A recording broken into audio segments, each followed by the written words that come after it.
আসসালামু আলাইকুম বন্ধুগণ। আজকে সমসাময়িক আলোচ্য বিষয়ের মধ্যে আমি নির্ধারণ করেছি ফিলিস্তিন ও গাজা। আসলে একটা প্রতিবেদনের ভিত্তিতেই আজকে এই আলোচ্য বিষয়টা নির্ধারণ করলাম। কিছুক্ষণ আগে আমি বাংলাদেশ প্রতিদিনে একটি প্রতিবেদন দেখলাম বা লেখা দেখলাম, যেটা মানে জাতিসংঘে বলেছে যে গাজা এখন চরম বিপর্যয় চলছে এবং কবরস্থানে পরিণত হয়েছে। জাতিসংঘের মতো বিধর্মী বা যাই বলেন, জাতিসংঘের মতো সংঘ যদি বলে থাকে যে গাজা এখন কবরস্থানে পরিণত হয়েছে, তাহলে আপনি এটাই বুঝে নিতে হবে যে এখানে আরও খুব করুণ পরিস্থিতি, চরম বিপর্যয় চলছে এখন গাজায়। আসলে আমরা ইদানিংকালে আমরাও তাদেরকে মনে হয় ভুলতে বসেছি। আগে ব্যাপকভাবে ফেসবুক, ইউটিউব বা সাংবাদিকরা ব্যাপকভাবে প্রচারে চালিয়ে যেত, কিন্তু বর্তমানে চালিয়ে যাচ্ছে না।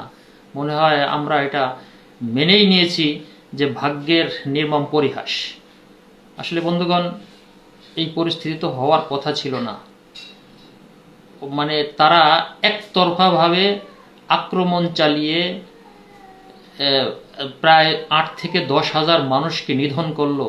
এটা জাতিসংঘ, আর আপনি এখন সরল স্বীকারোক্তি দেন যে গাজা গাজা এখন কবরস্থানে পরিণত হয়েছে। আপনার কি একটু চিন্তা হয় না? আপনি কি বলছেন? আপনার কাজটা কি? আপনি কিসের সঙ্গ?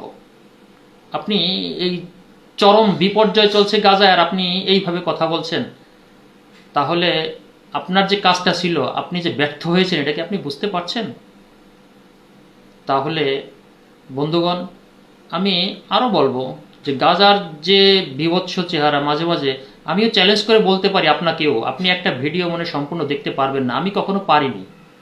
যখন গাজার শিশু বাচ্চাদের বীভৎস চেহারা, রক্তাক্ত শরীর, বিভিন্ন কিছু আমার সামনে আসতো, তখন আমি কিন্তু দেখতে পারিনি, তাদের পুরো ভিডিওটা দেখতে পারিনি। আমাকে বাধ্য হয়ে ভিডিওটা টান দিয়ে সরিয়ে ফেলতে হয়েছে।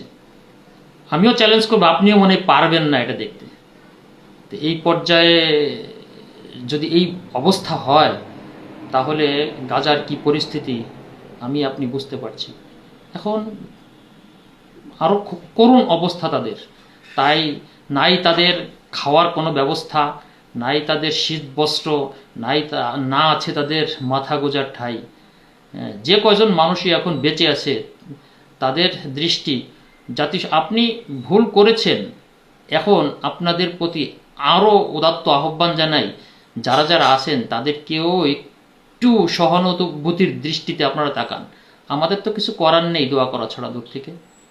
যা হোক বন্ধুগণ, আমি আপনাদেরকে উদাত্ত আহ্বান জানাচ্ছি যে গাজাবাসীর জন্য যদিও আমরা কিছু না করতে পারি, একটু দু হাতটা তুলে দোয়া করি। আল্লাহ হাফেজ।